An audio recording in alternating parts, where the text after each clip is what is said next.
And now for something completely different.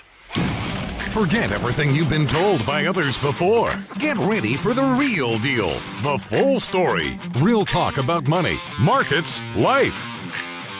Now, it's The Real Investment Show, presented by RIA Advisors.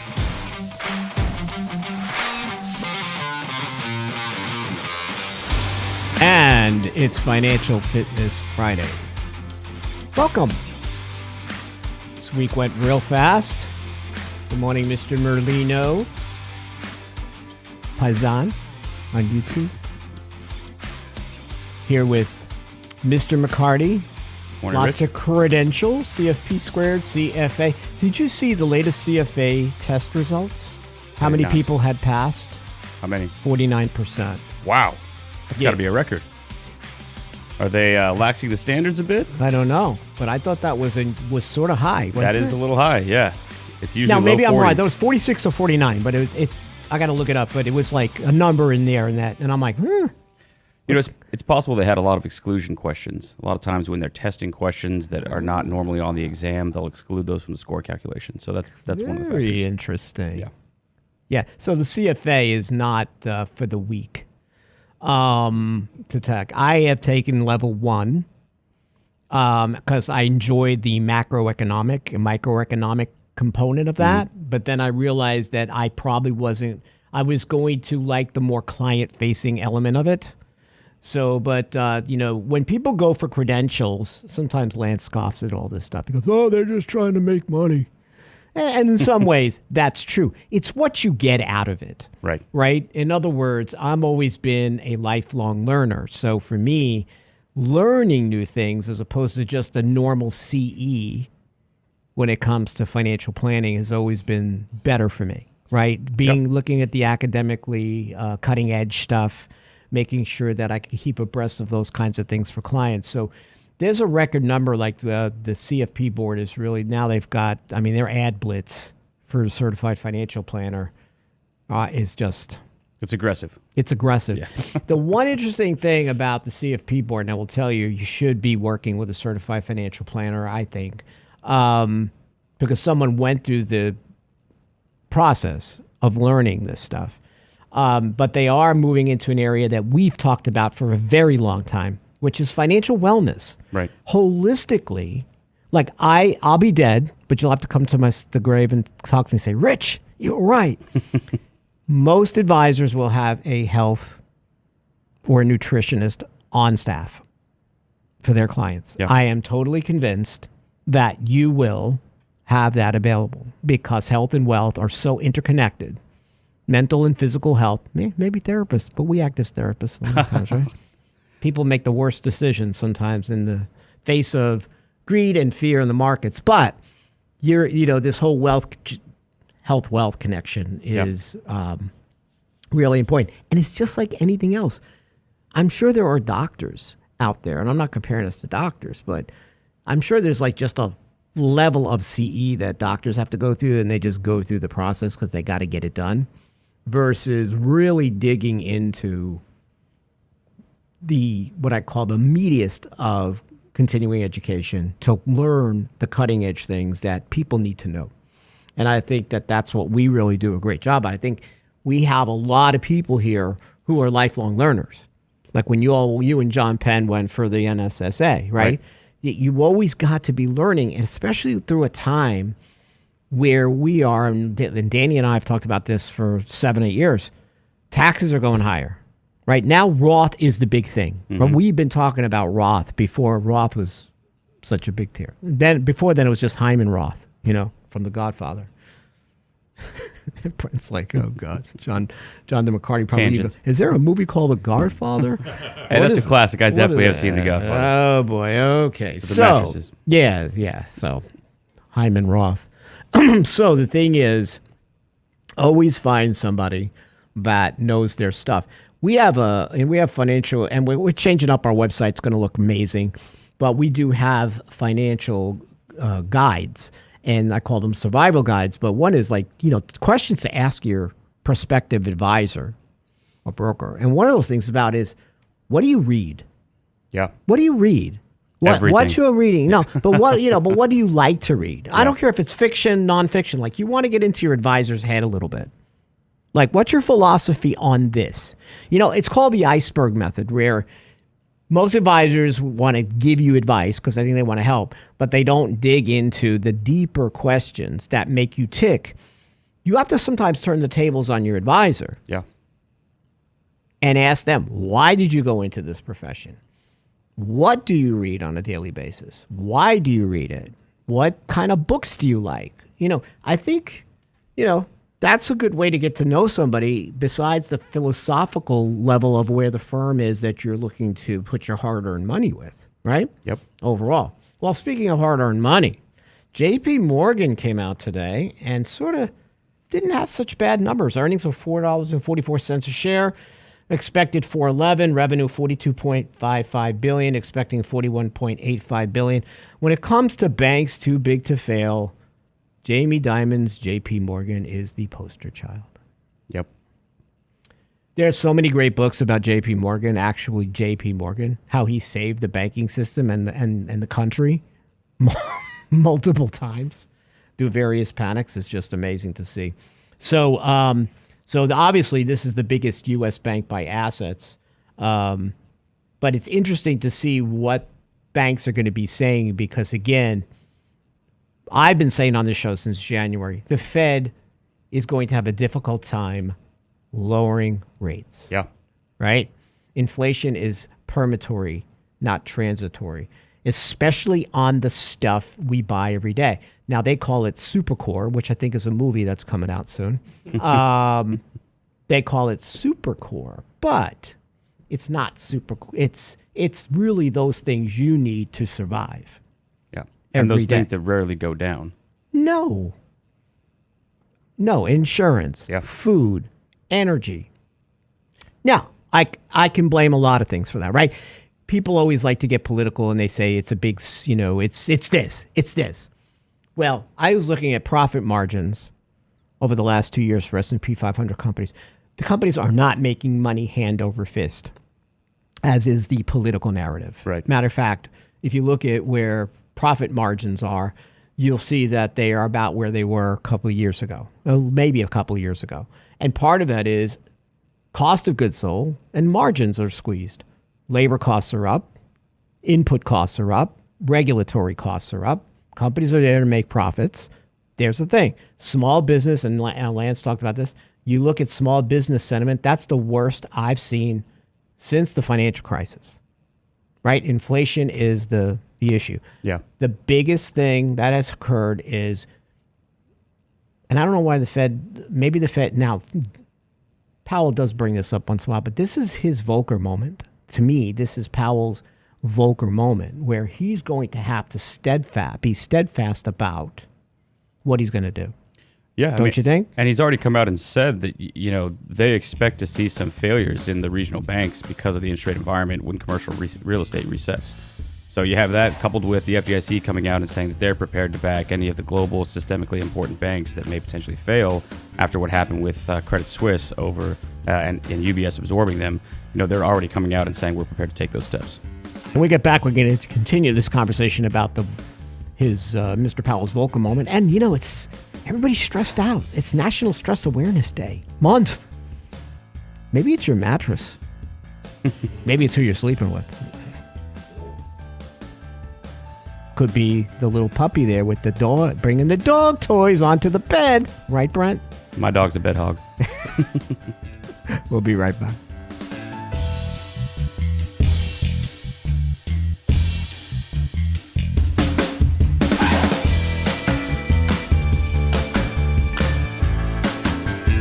Get daily investment news you can use, delivered at the speed of the internet at realinvestmentadvice.com. Got a burning financial question you've always wanted to ask Richard Rosso and Danny Ratliff? Stocks or bonds? Annuities or not? Who does your hair? Our next Candid Coffee goes back to our roots and back to the kitchen table with an open season session for any and all of your questions. Saturday, April 20th. What about tax loss harvesting? Should I take Social Security now? Where'd you get that snappy robe? Register today for our open season seasoned Candid Coffee at realinvestmentadvice.com for just about anything you want to know. Where'd you get those shoes? realinvestmentadvice.com. When it comes to wealth management, most people think of stocks and bonds, but it's like enjoying one layer in a 7-layer cake.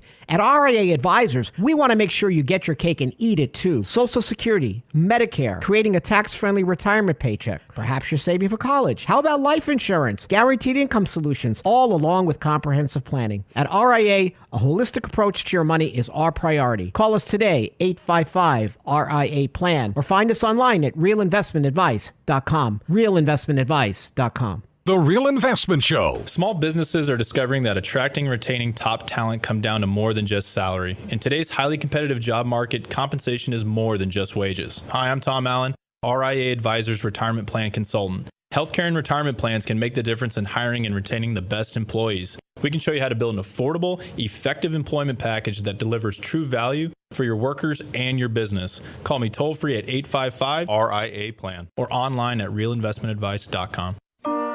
And now, another page from the Real Investment Advisors Investing Manifesto. Bulls win in bull markets. Bears win in bear markets. Eagles soar above and take advantage of opportunity. Let us help you soar as you reach your financial goals with RIA Advisors. Neither bull nor bear. RIA Advisors, 281-501-1791 or online at realinvestmentadvice.com. You're listening to The Real Investment Show.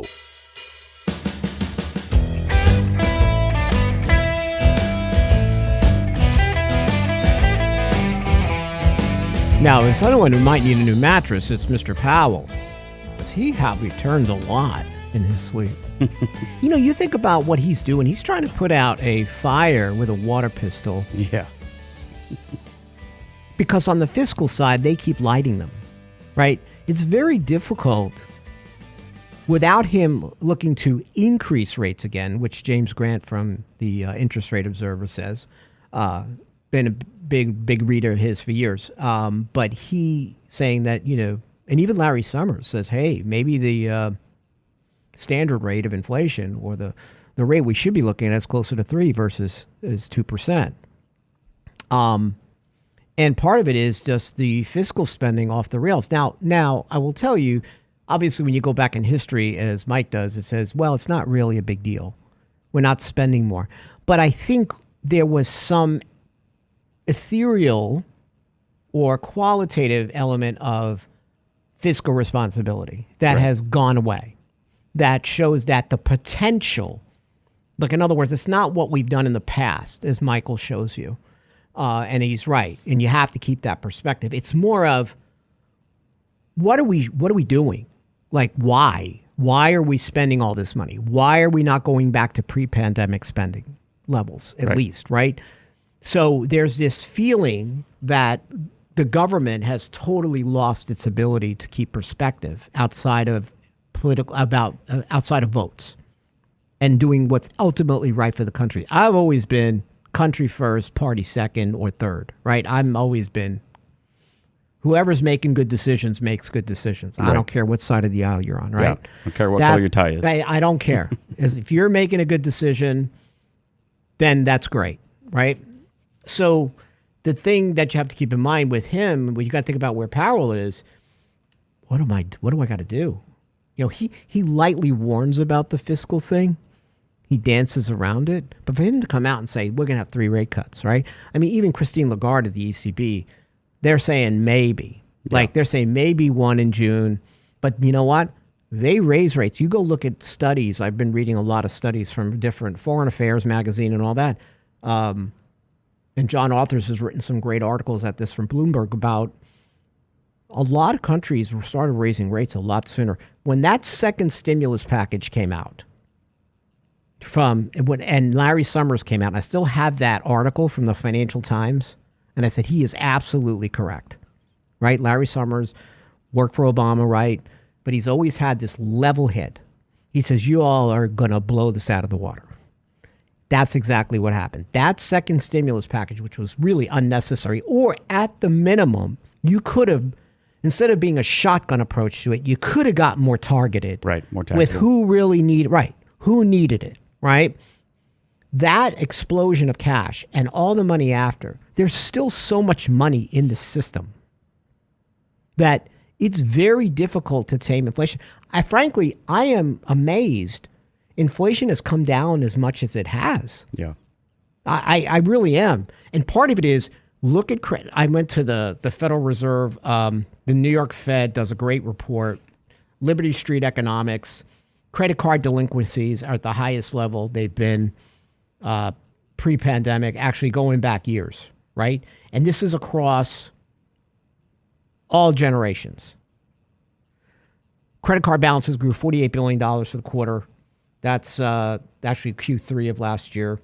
But you can see where we were going. Balances transitioning to delinquency is the highest seen in a long time, right? We know where the savings rate was. Because, see, I was one of those jerks when the savings rate hit like 30%. Remember when nobody can do anything? Mm-hmm. People are building up cash. I'm like, oh, people are going to realize now we're going to save for a rainy day. Music to our ears. That's not what happened. It got worse. Yeah. People decided FOMO, I got to get out there. I've got to spend. We also messed up on the baby boomer stuff because we were always told before you were probably a light in your little parents' eyes that in the brokerage business, oh man, when the baby boomers retire, stock market's going to plummet. All the money's going to go to bonds. They're not going to spend any money. And boy, baby boomers are out there spending money. They certainly They've had housing wealth. They have market wealth. And they're taking care of their adult kids, possibly their grandkids. They are spending money. Yep. But that's money they have. The people who are spending money they don't have, go ahead and look at wages across the board. Look at real wages when it comes to inflation. Every quintile, I don't care where you are. I don't care if you're at the top or you're at the bottom. Your earnings have peaked from a real wage basis. And the bottom 50%, no, bottom 20, 30% are getting hurt the worst. Real wages, stubborn inflation, and you got Mr. Powell coming out, blowing his Volker moment. He's having a Janet Yellen moment instead of a Volker moment. I'm still there, haunting you, Mr. Powell. He's making dumb decision. How can you go ahead and say, and give the market that kind of hope that you're going to have 3 rate cuts? Yeah. Yeah. Especially with the recent numbers that come out. I mean, he's basically trying to stick the landing on this soft landing on a runway the size of your driveway. Exactly. Right. So now, where he can maybe sleep a little bit is the PPI offered some relief. Right. Now, a lot of those key categories feed into PCE, which is what the Fed looks at. Right. So that gauge is set for 0.2 or 0.3 advance in March. We're going to see what that looks like. So that gave a big move to the market yesterday. So what you have to keep in mind is the volatility number by number. If you're an investor now, Jonathan, what do you do? Like, in other words, we always follow rules. But I was saying something. We have calls, so people don't know. We have investment calls every day. Every day. So it's the toughest thing for us to manage is not the portfolios. It's what clients think about the portfolios because they're talking to their friends or what their emotions are going to go through. Right. And I'm so, I'm like, I feel like we've had all the returns for the year. Like, that's what I feel like. I don't think the market's going to get the rate cuts that it wants. I think it's going to be highly disappointed by that. I do think, and here's where you'll have to prove me wrong, if Trump wins the election, he is going to face the recession.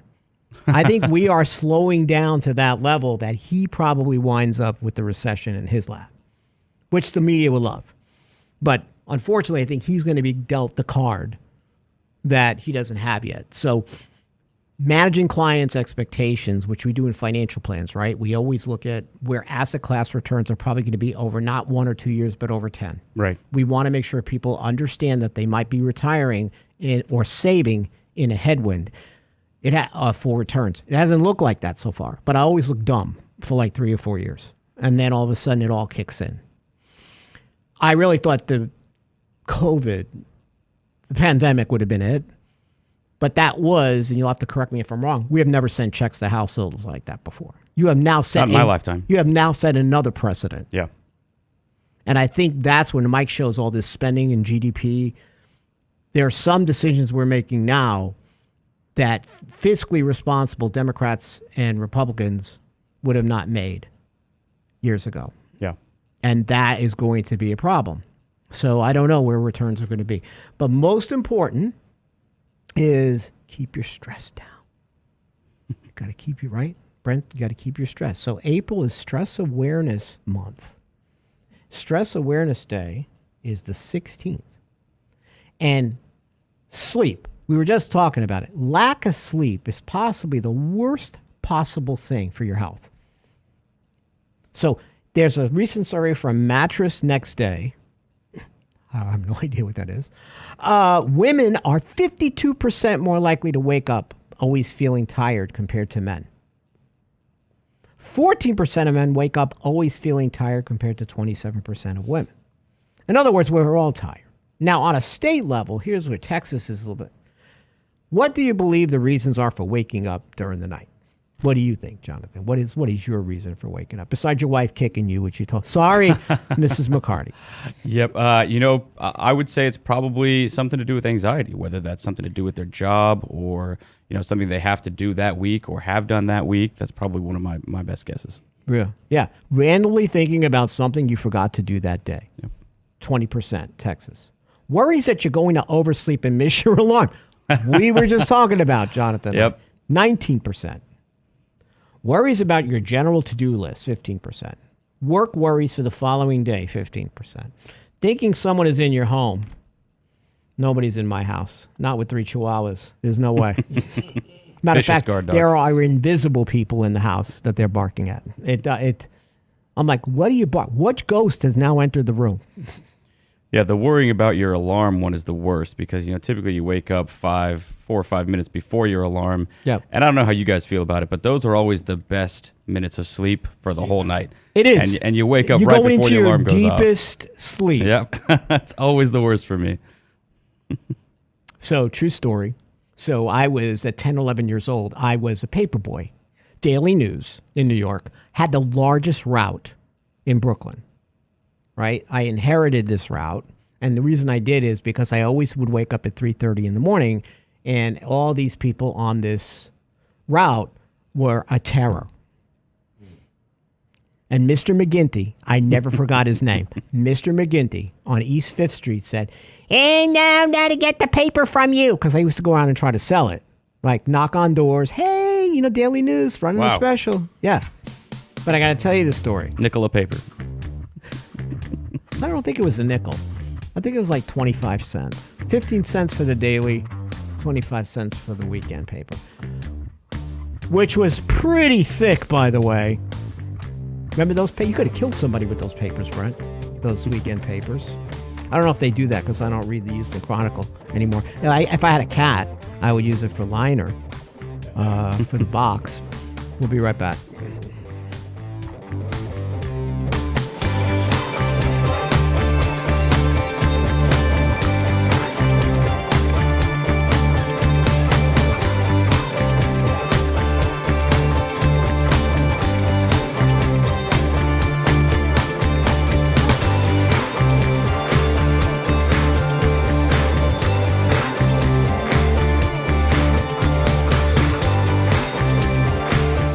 Investment Advice blog. It's required reading for the informed investor. Catch it today at realinvestmentadvice.com. Got a burning financial question you've always wanted to ask Richard Rosso and Danny Ratliff? Stocks or bonds? Annuities or not? Who does your hair? Our next Candid Coffee goes back to our roots and back to the kitchen table with an open season session for any and all of your questions. Saturday, April 20th. What about tax loss harvesting? Should I take Social Security now? Where'd you get that snappy robe? Register today for our open season Candid Coffee at realinvestmentadvice.com for just about anything you want to know. Where'd you get those shoes? realinvestmentadvice.com. Hi, Lance Roberts here. If you're like most people, your 401k plan represents the bulk of your retirement assets. And unfortunately for many, managing your 401k plan can be difficult. There's so many choices, so many things to consider. With just a quick email, a couple of questions, you can put RIA advisors to work for you managing your 401k plan. Just simply click Ask a Question at realinvestmentadvice.com or give us a call at 855-RIA-PLAN. That's realinvestmentadvice.com. The Real Investment Show. And now, another page from the Real Investment Advisors Investing Manifesto. Manage risk and volatility rather than trying to manage gains. You don't have to be right all the time. Long-term investing success is a 70% gain. Let us help you reach your financial goals with RIA Advisors. Neither bull nor bear. RIA Advisors, 281-501-1791 or online at realinvestmentadvice.com. Can't catch the whole show now? Listen to our podcast later at realinvestmentadvice.com. If you take a look at a lot of these videos that are getting put out on TikTok, it's like, working for the rest of my life, I'm just supposed to do this forever because I need money. The struggle is real for the new generation, which is now learning that 9 to 5 isn't as easy as going to college. The Real Investment Show podcast. Same show, your schedule. My daughter, she's 17, and she's discovered Kroger points for getting a discount on gas. At realinvestmentadvice.com. The struggle is real. When it comes to wealth management, most people think of stocks and bonds, but it's like enjoying one layer in a 7-layer cake. At RIA Advisors, we want to make sure you get your cake and eat it too. Social Security, Medicare, creating a tax-friendly retirement paycheck. Perhaps you're saving for college. How about life insurance, guaranteed income solutions, all along with comprehensive planning. At RIA, a holistic approach to your money is our priority. Call us today, 855-RIA-PLAN, or find us online at realinvestmentadvice.com. realinvestmentadvice.com. Health and financial security touches everyone within your organization. Offering benefits for all doesn't need to be complicated. Hi, I'm Tom Allen, Senior Benefits Consultant at RIA Advisors. RIA Benefits provides independent expertise to find solutions that speak to the mission of your business, the culture you want to establish, and the budget you are able to work within. Book a free consultation with me at realinvestmentadvice.com/retirement, and we'll find a solution that takes care of your most important asset, your people. realinvestmentadvice.com/retirement, realinvestmentadvice.com. The Real Investment Show YouTube channel has all our videos ready for your easy access, like Technically Speaking Tuesday, Financial Fitness Friday, plus each day's radio shows. Subscribe and bookmark our YouTube channel at realinvestmentadvice.com. You're listening to The Real Investment Show.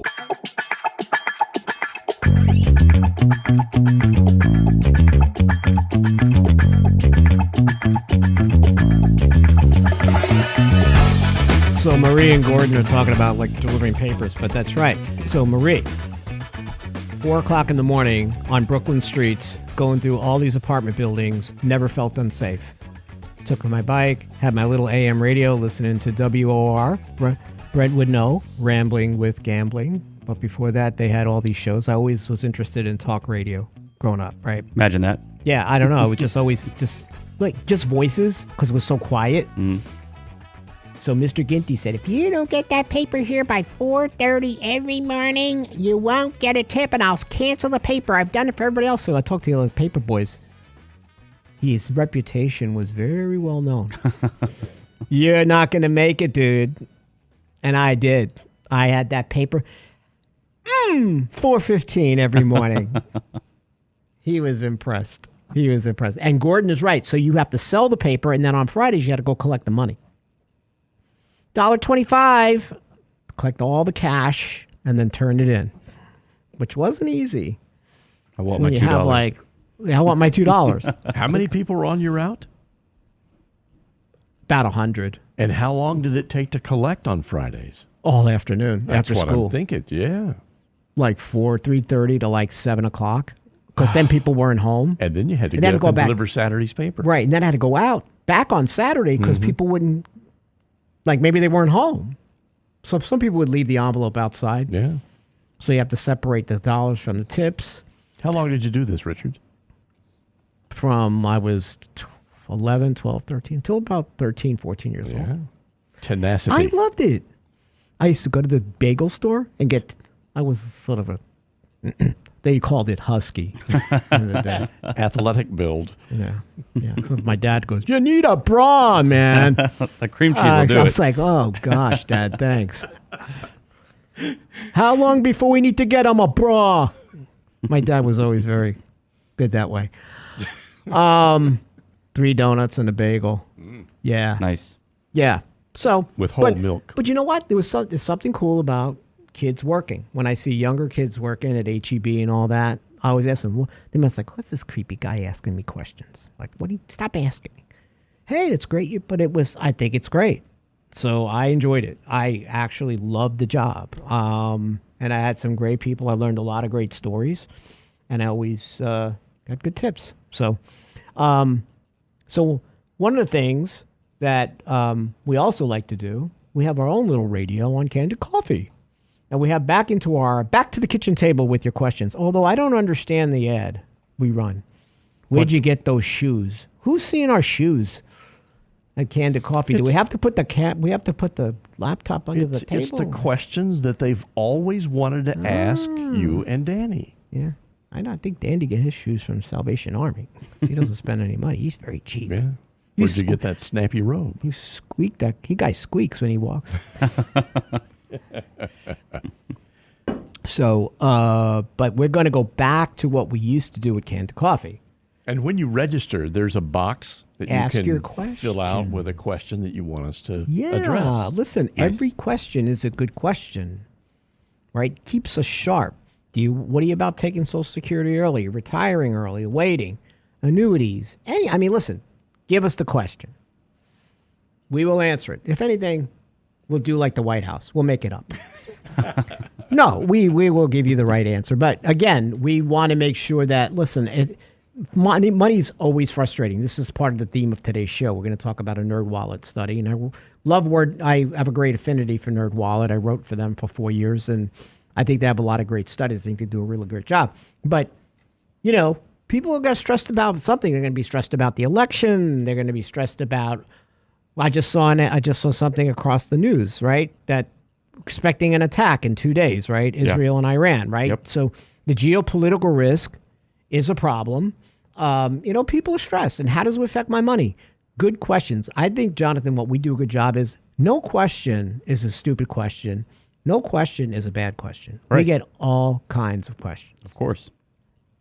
So Jonathan sits in with us on his Candid Coffee. He doesn't have quite a snappy robe. Mrs. McCarty, I would say, maybe you want to work on that. Mine's a Jedi robe. I'm a nerd like that. I do have a Jedi robe. I think I have a Dawn of the Dead robe, but I don't want to wear that and scare anybody. I took Amy to, because I know all the guys that were in Night of the Living Dead, Dawn of the Dead. I know all the actors and all that. So they have like this 45-year showing of the movie. And she's sitting there with me, and I got her the Dawn of the Dead shirt. And she's like, "Why am I here? That looks fake. How's that head? The guy's head got cut off with a helicopter blade." I'm like, "Listen, would you just watch Jim get his head cut off?" Graphics have come a long way. Yeah, they sure have. But George Romero, I love you. George Romero's son, love you. See you soon. So this whole thing about personal finance, according to a new NerdWallet study, more than 2 in 5 Americans say they feel good about their personal finance knowledge. That's good. 4 or 5 Americans, 79%, say they find at least one financial topic intimidating. Right. Listen, we all do. Right? BlackRock and all these other companies, they come out with all kinds of investment Frankensteins that people get all seduced by, right? That we have to talk people out of sometimes, right? So these are 2 surveys, 2,000 U.S. adults, conducted by Harris Poll. What money topics you find daunting? So 79%, again, one financial topic, cryptocurrency, 32, investing 30, sticking to a budget, 29%. Now, I think the cryptocurrency makes a lot of sense. Yeah. There's not a lot to really understand there outside of, this is really cool. Outside of a pyramid scheme. I love when Charles Payne and these guys, they have the crypto analysts and they try so hard to make it relevant. Like, I feel like they're going to have a groin pull. They're like twisting themselves into pretzels. I'm not saying I'm against Bitcoin or crypto. I've owned it for a long time. But to make it sound bigger and better than what it is, romanticizing investments, listen, we do it, analysts do it. So they're doing something that we've all, not us, but I mean as fiduciaries, but analysts do all the time, right? Well, I think the blockchain technology in general has a lot of potential. Yeah. Absolutely. And a lot of great books on it. Right. Yeah. And think about, the advent of the internet. The early years of the internet were nothing like what we know the internet today as. So when you look at blockchain technology, yes, cryptocurrency is kind of the first iteration of the use of that technology. But as time goes by and we get a better understanding of its uses and how to better apply it to our lives every day, I think you're going to see a drastic shift in the use of it. I absolutely do, and I do think for many societies it's the way that money is used. But blockchain, the technology, absolutely. Yeah. There will be, that area will continue to grow. Now with Bitcoin ETFs, in some way that crypto has been given relevance, right? It's getting added to portfolios, right? Advisors are picking up on it. But you still have to make sure that you help people understand, like you just said, there's no way to value it. Right. It's all based on ideas and all this, all this heady stuff around it that has nothing to do with numbers. Therefore, when you buy it, you still have to put it in the speculative category. There's no other way to do it. And it's not going to be a currency the way it does right now, the way it fluctuates. It's just not. So there's nothing wrong with owning it. But just understand that even if it's part of your portfolio, this is a speculative area, and you got to be willing to lose the money. And I understand why people are upset, because people can't figure out, well, what do I use it for? What's cryptocurrency again? Why do I need that? I totally understand why that topic is intimidating. Yeah, and you see the fluctuations even just in the last year of Bitcoin. I mean, that's a pretty prime example of how speculative this asset class is.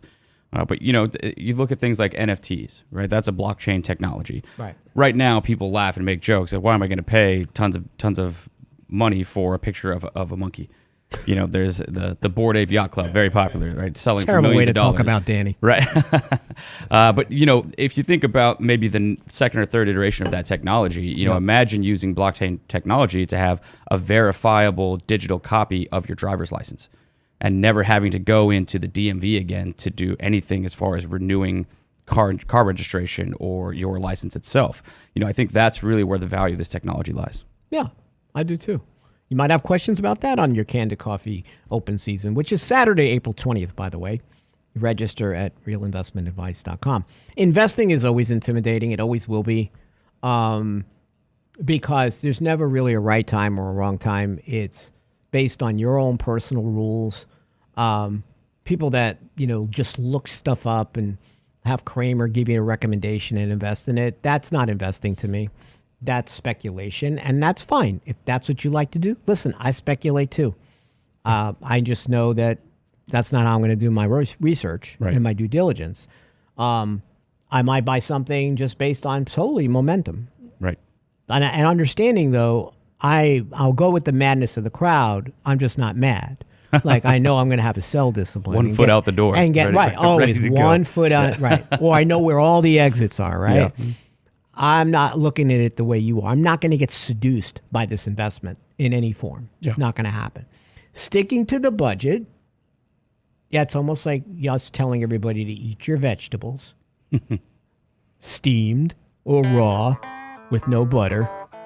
Yeah, I think that was the most alarming part of that survey is 30% of people are intimidated by a budget. I think that tracks with what we deal with clients as well, Rich. Yeah, we're going to talk about that when we return.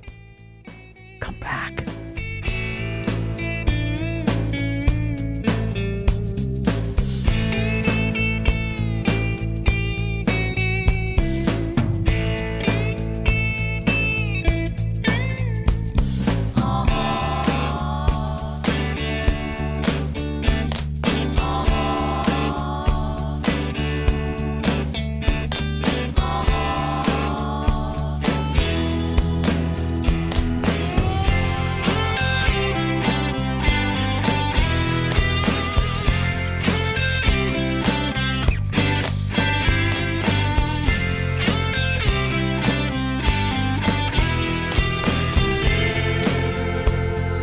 Get daily investment news you can use, delivered at the speed of the internet at realinvestmentadvice.com. Got a burning financial question you've always wanted to ask Richard Rosso and Danny Ratliff? Stocks or bonds? Annuities or not? Who does your hair? Our next Candid Coffee goes back to our roots and back to the kitchen table with an open season session for any and all of your questions. Saturday, April 20th. What about tax loss harvesting? Should I take Social Security now? Where'd you get that snappy robe? Register today for our open season Candid Coffee at realinvestmentadvice.com for just about anything you want to know. Where'd you get those shoes? realinvestmentadvice.com. Small businesses are now being challenged by the lack of employees and how to attract and recruit the best employees. To get the better employee, you'll have to offer a better package. Hi, I'm Tom Allen, RIA Advisors Retirement Plan Consultant. Don't assume a 401k plan is too costly or complicated for your small business to offer. Let us show you how to make the most of an affordable and effective plan that will deliver true value for your business and your employees. Call me toll free at 855-RIA-PLAN or online at realinvestmentadvice.com. That's realinvestmentadvice.com. The Real Investment Show. When it comes to wealth management, most people think of stocks and bonds, but it's like enjoying one layer in a 7-layer cake. At RIA Advisors, we want to make sure you get your cake and eat it too. Social Security, Medicare, creating a tax-friendly retirement paycheck. Perhaps you're saving for college. How about life insurance, guaranteed income solutions, all along with comprehensive planning? At RIA, a holistic approach to your money is our priority. Call us today, 855-RIA-PLAN, or find us online at realinvestmentadvice.com. realinvestmentadvice.com. And now, another page from the Real Investment Advisors Investing Manifesto. A passive investment portfolio requires active risk management. It's not a choice, it's necessity.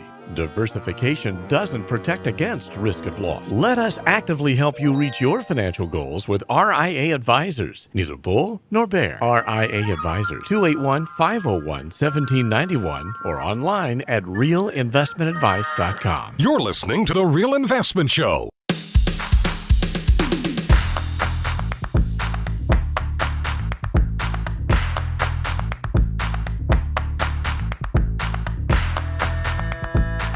Back. Brent, you forgot one question. What's that? In your ad for Candid Coffee. Yeah? Why are you eating green pancakes?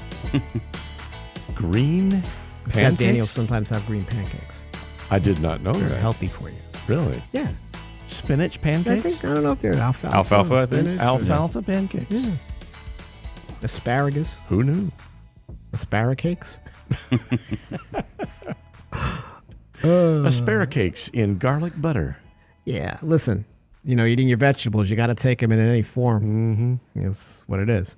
Have you seen the chocolate-coated fried Brussels sprouts? Buc-ee's? No. I think they're at the state fair. Or Kills the like whole reason to eat a Brussels sprout. Listen, if I'm going to go that far, I don't want anything green in it.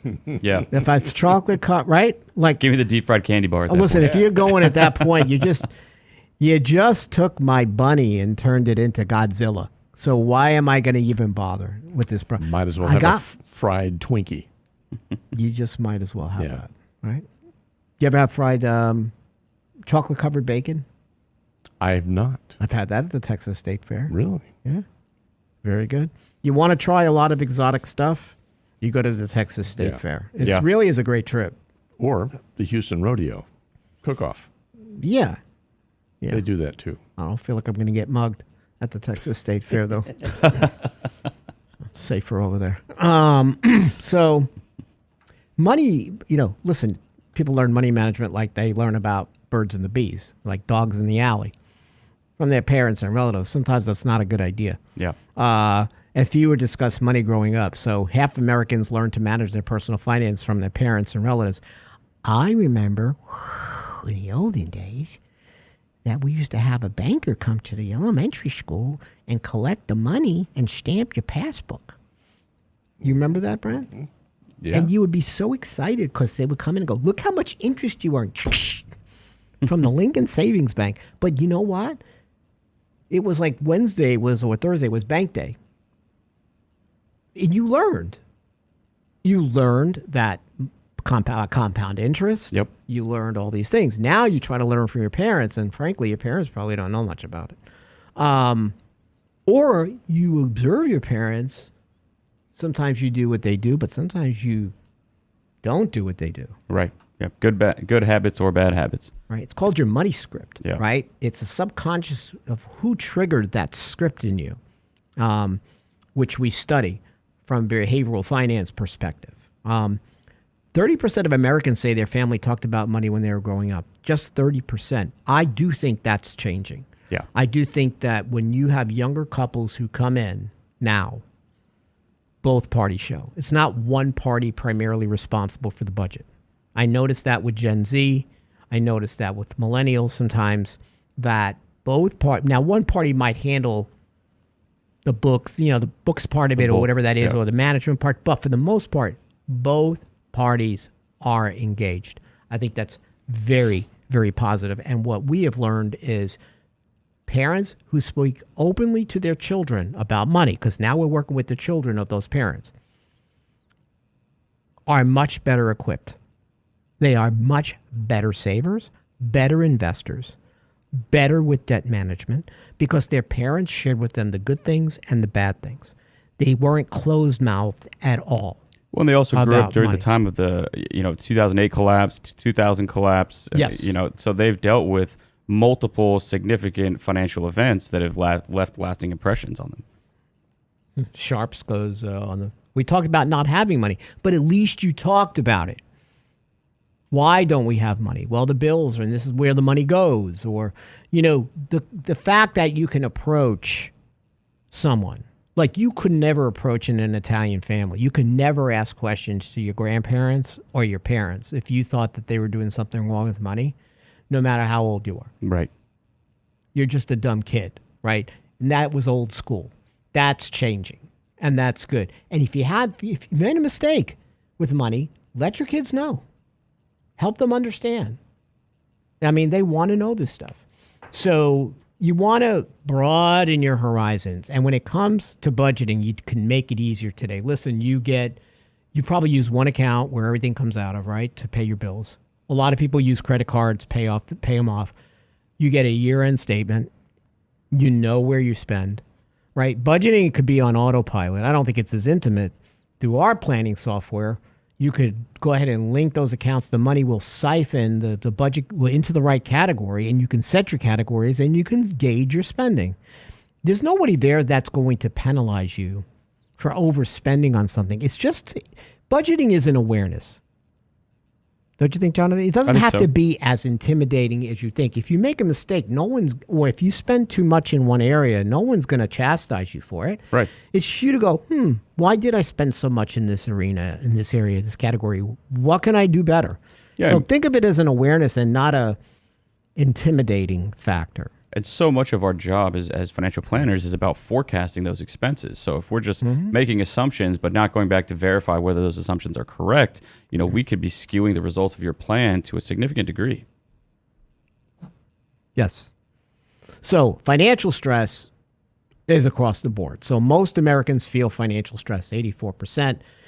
You got cost of food, cost of housing, 50%. Listen, that makes sense. Yeah. I mean, prices today and real wage growth negative is a problem.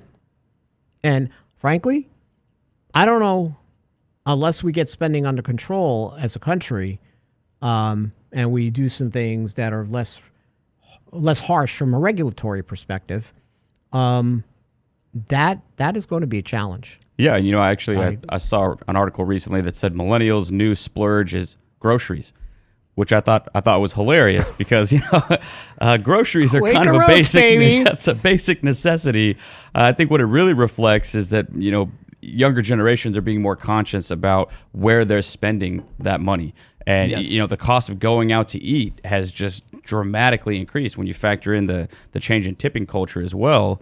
My wife and I went out for hoagies last night, and this is basically like a Subway. I mean, it's a nicer Subway. It was $40. And she will fall. She falls to the high tipping end just because she feels for these workers. I have this tip stress now. Yeah, it happens. And it used to be, your options were 10, 12, 15%. Where's the tip stress in this study? Actually, I was surprised it wasn't in there. First of all, sometimes I'll get why am I giving this person a tip? Yeah. Yep. I mean, this is technically fast food. They didn't serve us the meal. We walked over to the restaurant with our dogs, picked up our food, and went home. So and yet she still felt the obligation to tip 25%. Then you know they talk about you when you leave. Oh yeah. Oh, that guy. And they remember you, especially if it's a neighborhood place that you go to. Yeah. What are they going to do to your food? Exactly.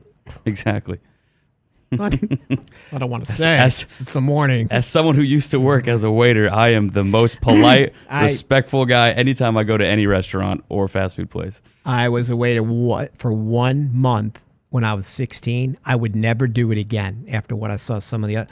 Do you see what that guy did? Let's do this. There's one movie. I can't remember. Waiting. Yeah. Yeah.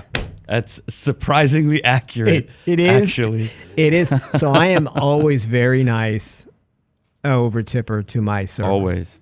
How are you today? Yeah. Did you take your meds? Yeah. No. But the tipping thing is become another expense. Yeah. Now the options are 20, 25, and 30%. Like 30%. And I always empathize with these people who are working hard, and I understand what bills cost. Yeah. And even though I know I can afford it, it's still pain in my butt. These people are just trying to make ends meet. So I feel like I used to be one of those people. So I get it personally. Yeah. And that's so what I do now is I watch them doing things. Like I never watched before. Like if someone's making my sandwich, I watch.